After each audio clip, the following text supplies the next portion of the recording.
All right, so you did 2 videos. I watched them both, but I didn't quite keep up.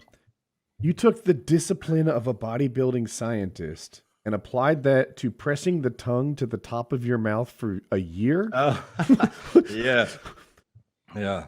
What, Yeah. What are we doing here? What was the goal? So that, basically the idea, and you might relate because you have sleep apnea, is if you, okay, this isn't any firm science. This is sort of just like me doing it because it was no additional time out of my day to do it. But there was this guy named Mike Mew, and he started a channel called Orthotropics, and he's originally an orthodontist who basically had like a, I don't know, like a renegade perspective on fucking teeth and shit. And it was basically how don't tell me to listen to the establishment. I'm big orthodontists. Yeah, so you don't need braces, just push with your tongue.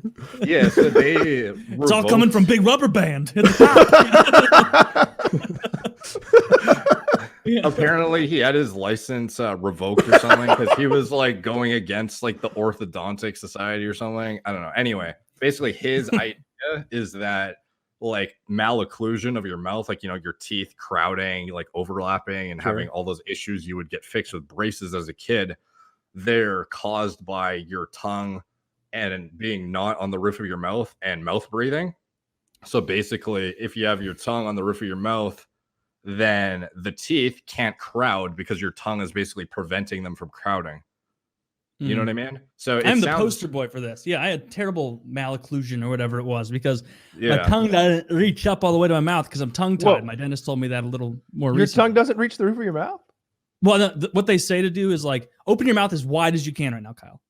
As wide as you can. Now, well, point your mouth towards the camera, and then this isn't a fucking trick or something. So point your mouth towards the camera and try and make your tongue touch the roof of your mouth. Yeah, okay. It doesn't get cut.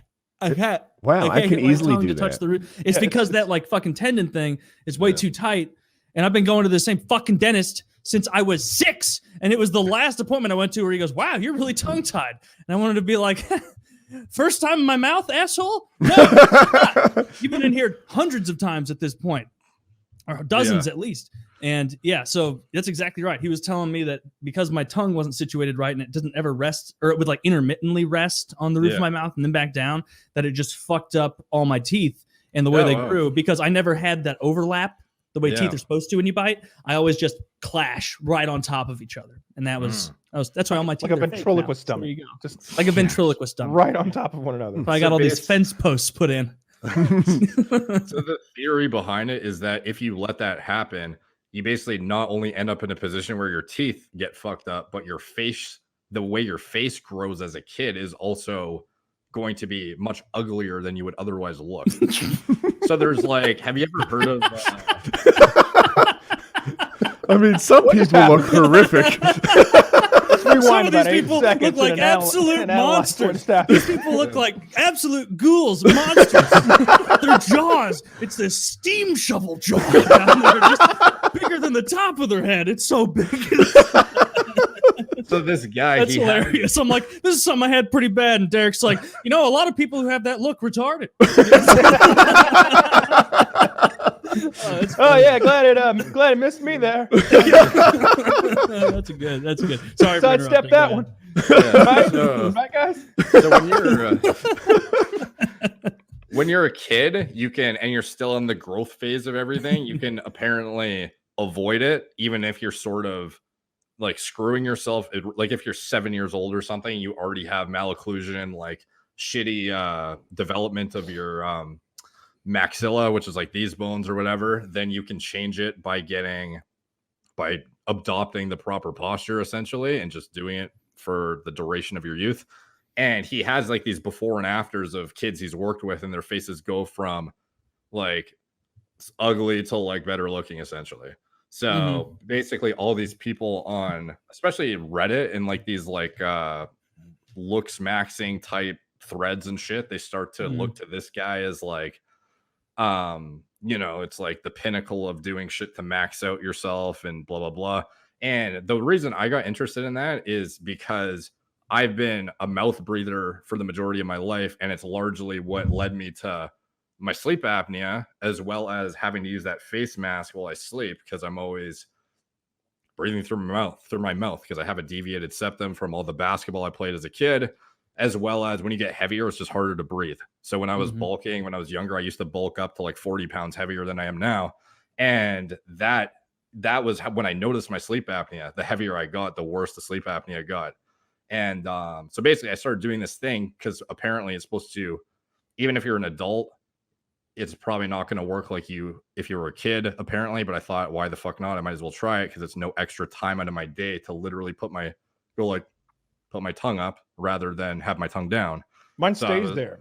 Like I think it's an OCD thing. Mine always stays there. Well, there you go. Then you're probably healthier than the rest of us. So I doubt it. I started mewing 2 months ago when I saw the video, and it's done nothing for me. I'm exactly the same. My teeth are the same. I'm just as ugly as I was before.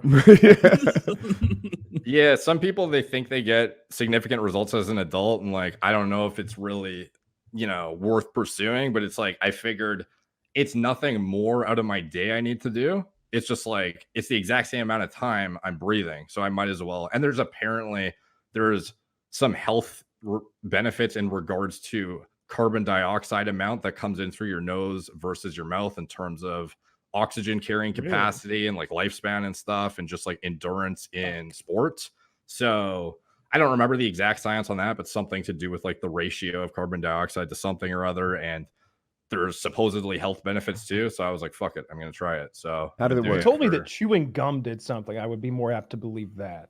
How did it work? Yeah, some people think it developed like this part, the chewing gum, but I don't really know. Did it do anything for you?